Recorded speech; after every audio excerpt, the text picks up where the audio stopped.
নির্বাচন কমিশন পক্ষপাতমূলক আচরণ করছে বলে মন্তব্য করেন বিএনপির মহাসচিব মির্জা ফখরুল ইসলাম আলমগীর। রোববার বিকেলে প্রধান নির্বাচন কমিশনারের সঙ্গে বৈঠক শেষে কথা জানান তিনি।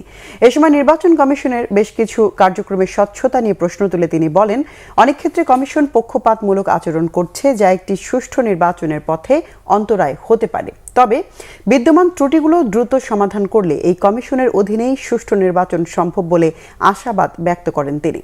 বৈঠকে বিএনপির মহাসচিব মির্জা ফখরুল ইসলাম আলমগীরের নেতৃত্বে ৩ সদস্যের প্রতিনিধি দলে দলটির স্থায়ী কমিটির সদস্য নজরুল ইসলাম খান, উপদেষ্টা পরিষদের সদস্য ইসমাইল জবিউল্লাহ ও ইসির সাবেক ভারপ্রাপ্ত সচিব মোহাম্মদ জকরিয়া উপস্থিত ছিলেন।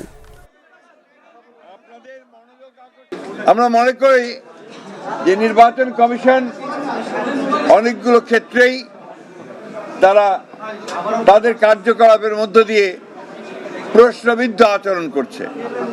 যে বিষয়গুলো আমরা তুলে ধরেছি তার মধ্যে প্রধান যে বিষয়টি ছিল যে আপনারা জানেন যে পোস্টাল ব্যালটের যে বিষয়টি, এটা কিন্তু এখনো পুরোপুরি সমাধান হয়নি।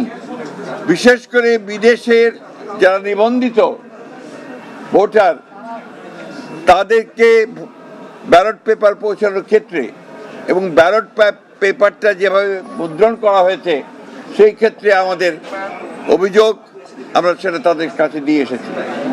আমরা মনে করি যে এই ব্যালট পেপারটি সঠিক নয়, এখানে পক্ষপাতিত্ব করা হয়েছে এবং কোনো একটি দলকে বিশেষভাবে সুবিধা দেওয়ার চেষ্টা করা হয়েছে। আমরা নির্বাচন কমিশনকে এটাকে পরিবর্তনের জন্য আহ্বান জানিয়েছি।